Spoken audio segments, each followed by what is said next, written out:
San Antoñito, de Tomás Carrasquilla. Aguedita Paz era una criatura entregada a Dios y a su santo servicio. Monja fracasada, por estar ya pasadita de edad cuando le vinieron los hervores monásticos, quiso hacer de su casa un simulacro de convento en el sentido decorativo de la palabra. De su vida algo como un apostolado, y toda ella se dio a los asuntos de iglesia y sacristía, a la conquista de almas, a la mayor honra y gloria de Dios, mucho a aconsejar a quien lo hubiese o no menester, ya que no tanto a eso de socorrer pobres y visitar enfermos.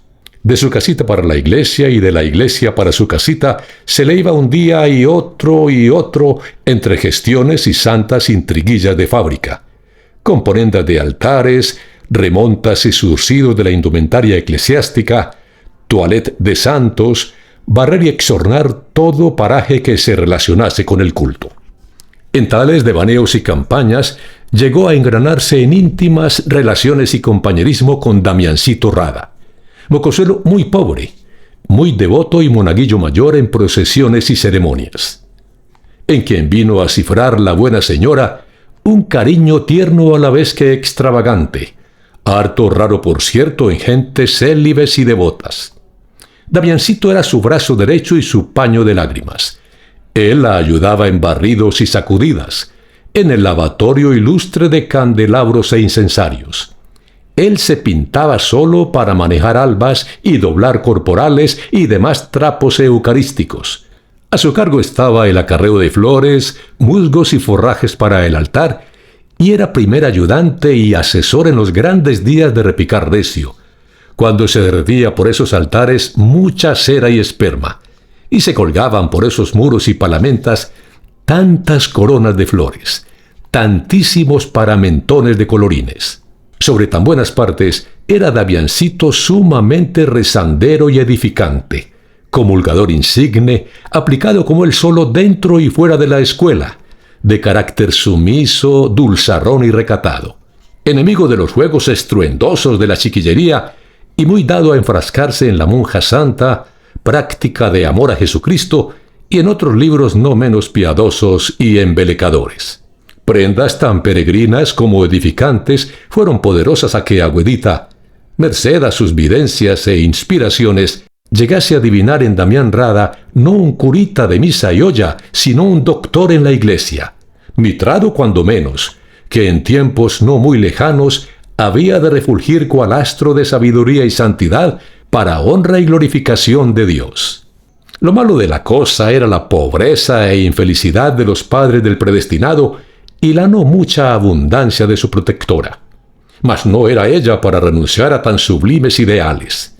Esa miseria era la red con que el Patas quería estorbar el vuelo de aquella alma que había de remontarse serena, serena como una palomita hasta su Dios. Pues no lograría el Patas sus intentos. Y discurriendo cómo rompería la diabólica maraña, diose a adiestrar a Damiancito en tejidos de red y crochet. Y tan inteligente resultó el discípulo, que al cabo de pocos meses puso en cantarilla un ropón con muchas ramazones y arabescos, que eran un primor, labrado por las delicadas manos de Damián. 14 pesos, billete sobre billete, resultaron de la invención. Tras esta vino otra, y luego la tercera, las cuales le produjeron obra de 3 cóndores. Tales ganancias abriéronle a Aguedita tamaña agalla. Fuese al cura y le pidió permiso para hacer un bazar a beneficio de Damián. Concedióselo el párroco, y armada de tal concesión y de su mucha elocuencia y seducciones, encontró apoyo en todo el señorío del pueblo. El éxito fue un sueño que casi trastornó a la buena señora, con ser que era muy cuerda. 63 pesos. El prestigio de tal dineral. La fama de las virtudes de Damián, que ya por ese entonces llenaba los ámbitos de la parroquia. La fealdad casi ascética y decididamente eclesiástica del beneficiado formáronle aureola, especialmente entre el mujerío y gentes piadosas. El curita de Aguedita llamábalo todo el mundo, y en mucho tiempo no se habló de otra cosa que de sus virtudes, austeridades y penitencias. El curita ayunaba témporas y cuaresmas antes que su Santa Madre Iglesia se lo ordenase, pues apenas entraba por los 15. Y no así, atracándose con el mediodía y comiendo cada rato como se estila Ogaño, sino con una frugalidad eminentemente franciscana. Y se dieron veces en que el ayuno fuera al traspaso cerrado. El curita de Aguedita se iba por esas mangas en busca de soledades para hablar con su Dios y echarle unos párrafos de imitación de Cristo, obra que a estas andanzas y aislamientos siempre llevaba consigo. Unas leñadoras contaban haberle visto metido entre una barranca, arrodillado y compungido, dándose golpes de pecho con una mano de moler. Quien aseguraba que en un paraje muy remoto y umbrío había hecho una cruz de sauce y que en ella se crucificaba horas enteras a cuero pelado, y nadie lo dudaba, pues Damián volvía siempre ojeroso, macilento, de los éxtasis y crucifixiones. En fin, que Damiancito vino a ser el santo de la parroquia, el pararrayos que libraba a tanta gente mala de las cóleras divinas. A las señoras limosneras se les hizo preciso que su óvulo pasara por las manos de Damián, y todas a una le pedían que las metiese en parte en sus santas oraciones. Y como el perfume de las virtudes y el olor de santidad siempre tuvieron tanta magia, Damián, con ser un bicho raquítico, arrugado y enteco, aviejado y paliducho de rostro, muy rodillijunto y patiabierto, muy contraído de pecho y maletón, con una figurilla que más parecía de feto que de muchacho, resultó hasta bonito e interesante. Ya no fue curita, fue San Antoñito. San Antoñito le nombraban y por San Antoñito entendía. ¡Tan queridito!, decían las señoras cuando lo veían salir de la iglesia con su paso tan menudito, sus codos tan remendados, su par de parches en las posas, pero tan aseadito y decoroso. ¡Tan bello ese modo de rezar, con sus ojos cerrados! La unción de esta criatura es una cosa que edifica. Esa sonrisa de humildad y mansedumbre, si hasta en el caminao se le ve la santidad. Una vez adquiridos los dineros, no se durmió Aguedita en las pajas. Avistóse con los padres del muchacho. Arreglóle el ajuar. Comulgó con él en una misa que habían mandado a la Santísima Trinidad para el buen éxito de la empresa. Dióle los últimos perfiles y consejos. Y una mañana muy fría de enero, vióse salir a San Antoñito de panceburro nuevo, caballero en la mulita vieja de señor Arciniegas, casi perdido entre los amarros del mayordomo de fábrica, escoltado por un rescatante que le llevaba la maleta y a quien venía consignado. Aguedita, muy emparentada con varias señoras acaudaladas de Medellín, había gestionado de antemano a fin de recomendar a su protegido. Así fue que cuando éste llegó a la casa de asistencia y hospedaje de la señora del Pino, halló campo abierto y viento favorable. La seducción del santico influyó al punto, y la señora del Pino, doña Pacha y Fulgencita quedaron luego a cual más pagada de su recomendado. El maestro Arenas, el sastre del seminario, fue llamado inmediatamente para que le tomase las medidas al presunto seminarista, y le hiciese una sotana y un manteo a todo esmero y baratura, y un ternillo de la anilla carmelita para las grandes ocasiones y trasiegos callejeros. Ellas le consiguieron la banda, el triconio y los zapatos, y doña Pacha se apersonó en el seminario para recomendar ante el rector a Damián. Pero, ¡oh desgracia!, no pudo conseguir la beca. Todas estaban comprometidas y sobraba la mar de candidatos. No por eso amilanóse doña Pacha. A su vuelta del seminario entró a la catedral e imploró los auxilios del Espíritu Santo para que la iluminase en conflicto semejante. ¿Y la iluminó? Fue el caso que se le ocurrió avistarse con doña Rebeca Inestrosa de Gardeazábal, dama viuda riquísima y piadosa, a quien pintó la necesidad y de quien recabó almuerzo y comida para el santico. Felicísima, radiante, voló doña Pacha a su casa, y en un 2x3 habilitó de celdilla para el seminarista un cuartucho de trebejos que había por allá junto a la puerta falsa, y aunque pobres, se propuso darle ropa limpia, alumbrado, merienda y desayuno.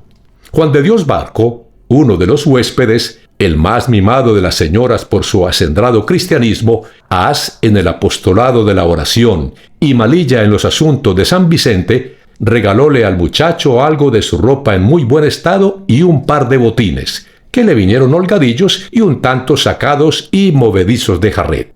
Juancho le consiguió con mucha rebaja los textos y útiles en la librería católica. Y cátame a Periquito hecho fraile. No habían transcurrido 3 meses y ya Damiancito era el dueño del corazón de sus patronas, y propietario en el de los pupilos y en el de cuanto huésped arrimaba aquella casa de asistencia tan popular en Medellín. Eso era un contagio. Lo que más encantaba a las señoras era aquella parejura de genio, aquella sonrisa, mueca celeste, que ni aun en el sueño despintaba a Damiancito. Aquella cosa allá, indefinible, de ángel raquítico y enfermizo, que hasta esos dientes podridos y disparejos daba un destello de algo ebúrneo, nacarino. Aquel filtrarse la luz del alma por los ojos, por los poros de ese muchacho tan feo al par que tan hermoso. A tanto alcanzó el hombre que a la señora se les hizo un ser necesario.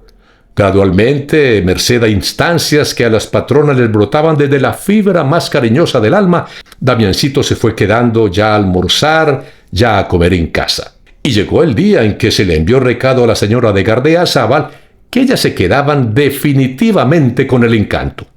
«Lo que más me pela del muchachito», decía doña Pacha, «es ese poco metimiento, esa moderación con nosotras y con los mayores. ¿No te has fijado, Fulgencia, que si no le hablamos, él no es capaz de dirigirnos la palabra por su cuenta?» «No digas eso, Pacha, esa aplicación de ese niño, y ese juicio que parece de viejo, y esa vocación para el sacerdocio, y esa modestia, ni siquiera por curiosidad ha alzado a ver a Candelaria». Era la tal una muchacha criada por las señoras en mucho recato, señorío y temor de Dios. Sin sacarla de su esfera y condición, mimaban la cual a su propia hija. Y como no era mal parecida y en casas como aquella nunca faltan asechanzas, las señoras, si bien miraban a la chica como un vergel cerrado, no la perdían de vista ni un instante. Informada doña Pacha de las habilidades del pupilo como franjista y tejedor, púsolo a la obra, y pronto varias señoras ricas y encopetadas le encargaron antimacasares y cubiertas de muebles. Corrida la noticia por los reclames de Fulgencia, se le pidió un cubrecama para una novia. ¡Oh! En aquello sí vieron las señoras los dedos de un ángel. Sobre aquella red sutil e inmaculada, cual telaraña de la gloria, albeaban con sus pétalos ideales manojos de azucenas, y volaban como almas de vírgenes unas mariposas aseñoradas, de una gravedad coqueta y desconocida. No tuvo que intervenir la lavandera. De los dedos milagrosos salió aquel ampo de pureza a velar el lecho de la desposada. Del importe del cubrecama sacóle Juancho un flux de muy buen paño, un calzado hecho sobre medidas y un tirolés de profunda hendidura y ala muy graciosa. Entusiasmada doña Fulgencia con tantísima percha, hízole de un retal de blusa mujeril que le quedaba en bandera una corbata de moño a la que, por su gestión acaso, imprimió la figura arrobadora de las mariposas supradichas. Etéreo, como una revelación de los mundos celestiales, quedó Damiancito con los atavíos, y como si ellos influyesen en los vuelos de su espíritu sacerdotal, iba creciendo, al par que en majeza y galanura, en las sapiencias y reconditeces de la latinidad.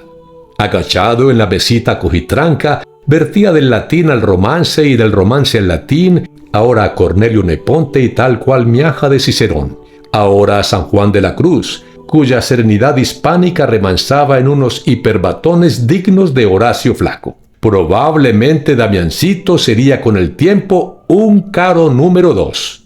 La cabecera de su casta camita era un puro pegote de cromos y medallas, de registros y estampitas a cual más religioso. Allí Nuestra Señora del Perpetuo, con su rostro flacucho tan parecido al del seminarista. Allí Martín de Porres, que armado de su escoba representa la negrería del cielo. Allí Bernardet, de rodillas ante la blanca aparición. Allí copones entre nubes, ramos de uvas y gavillas de espigas. Y el escapulario del Sagrado Corazón, de alto relieve, destacaba sus chorrerones de sangre sobre el blanco disco de franela. Doña Pacha, A vueltas de sus entusiasmos con las virtudes y angelismo del curita, y en fuerza acaso de su misma religiosidad, estuvo a pique de caer en un cisma. Muchísimo admiraba a los sacerdotes y sobre todo al rector del seminario, pero no le pasaba, ni envuelto en hostias, eso de que no se le diese beca a un ser como Damián, a ese pobrecito desheredado de los bienes terrenos, tan millonario en las riquezas eternas. El rector sabría mucho, tanto si no más que el obispo, pero ni él ni su ilustrísima le habían estudiado, ni mucho menos comprendido. Claro, de haberlo hecho, desbecaran al más pintado a trueque de colocar a Damiancito. La iglesia antioqueña iba a tener un San Tomasito de Aquino, si acaso Damián no se moría, porque el muchacho no parecía cosa para este mundo. Mientras que doña Pacha fantaseaba sobre las excelsitudes morales de Damián, Fulgencita se daba a mimarle el cuerpo endeble que aprisionaba aquella alma apenas comparable al cubrecama consabido. Chocolate sin harina, de lo más concentrado y espumoso. Aquel chocolate con que las hermanas se regodeaban en sus horas de sibaritismo le era servido en una jíquera tamaña como esquilón. Lo más selecto de los comistrajes, las grosuras domingueras con que regalaban a sus comensales, iban a dar en raciones frailescas a la tripa del seminarista, que gradualmente se iba anchando. ¡Anchando!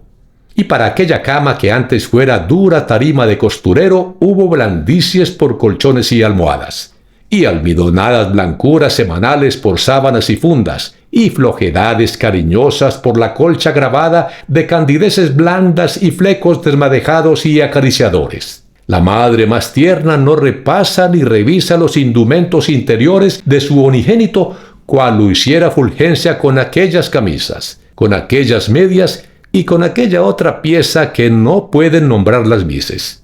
Y aunque la señora era un tanto asquienta y poco amiga de entenderse con ropas ajenas, fuesen limpias o sucias, no le pasó ni remotamente al manejar los trapitos del seminarista ni un ápice de repugnancia. ¿Qué le iba a pasar si antes se le antojaba, al manejarlas, que sentía el olor de pureza que deben exhalar los suaves plumones de los ángeles? Famosa dobladora de tabacos, hacía unos largos y aseñorados que eran para que Damiancito los fumase a solas en sus breves instantes de vagar.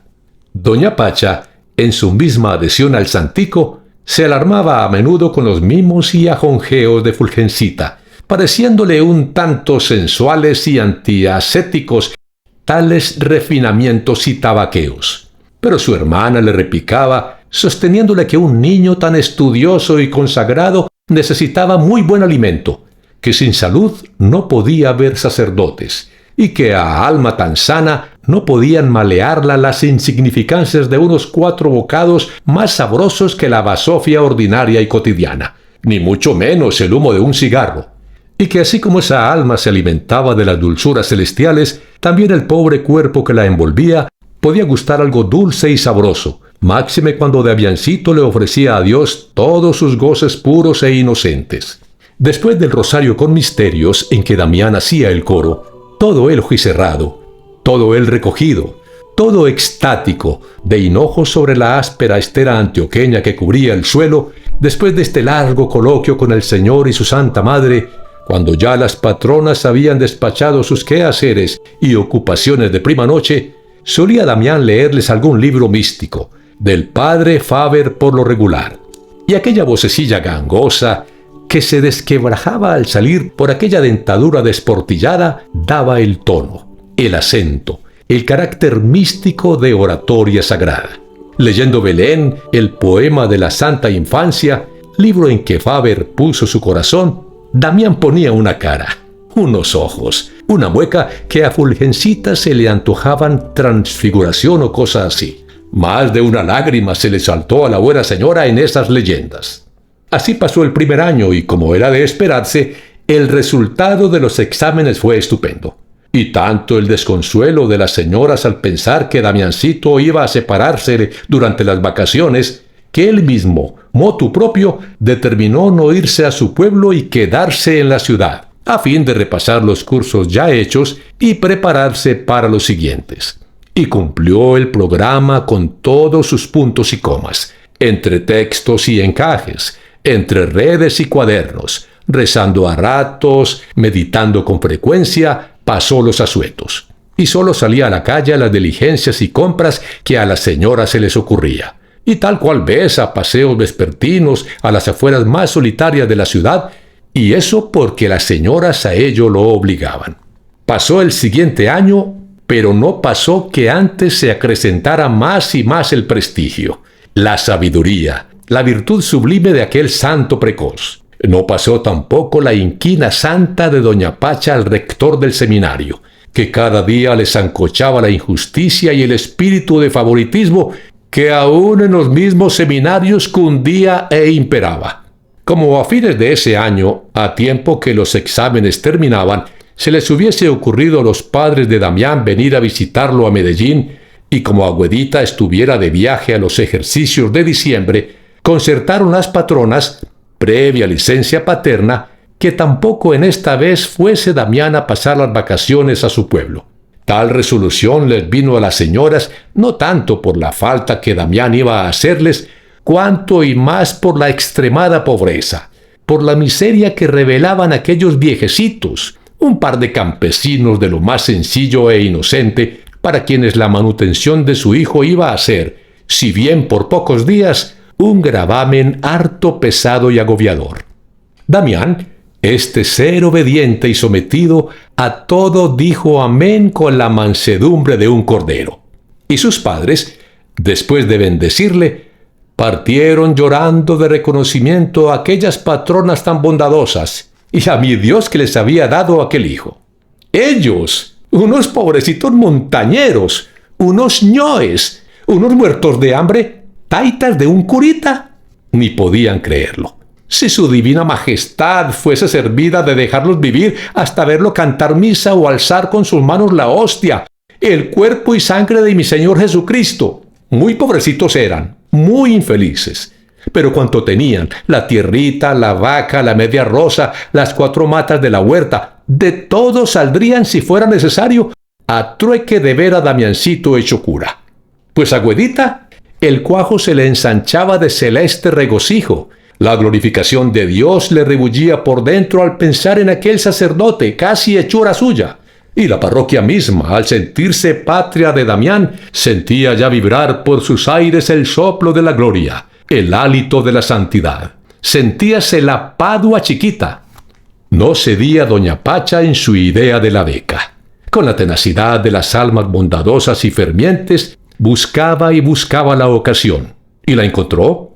Ella fue que un día, por allá en los julios siguientes, apareció por la casa, como llovida del cielo y en calidad de huésped, doña Débora Cordobés, señora briosa y espiritual, paisana y próxima parienta del rector del seminario. Saber doña Pacha lo del parentesco y encargar a doña Débora de la intriga, todo fue uno. Prestóse ella con entusiasmo, prometiéndole conseguir del rector cuanto pidiese. Ese mismo día solicitó por teléfono una entrevista con su ilustre allegado, y al seminario fue a dar a la siguiente mañana. Doña Pacha se quedó atragantándose de Tedeums y Magnificats, hecha una acción de gracias. Corrió Fulgencita a arreglar la maleta y todos los bártulos del curita, no sin chocolear un poquillo por la separación de ese niño que era como el respeto y la veneración de la casa. Pasaban horas y doña Débora no aparecía. El que vino fue Damián, con sus libros bajo el brazo, siempre tan parejo y tan sonreído. Doña Pacha quería sorprenderlo con la nueva, reservándosela para cuando todo estuviera definitivamente arreglado. Pero Fulgencita no pudo contenerse y le dio algunas puntadas. Y era tal la ternura de esa alma, tanto su reconocimiento, tanta su gratitud a las patronas que, en medio de su dicha, Fulgencita le notó cierta angustia, tal vez la pena de dejarlas. Como fuese a salir, quiso detenerlo Fulgencita, pero no le fue dado al pobrecito quedarse porque tenía que ir a la plaza de mercado a llevar una carta a un arriero. Una carta muy interesante para Agüedita. Él que sale y doña Débora que entra.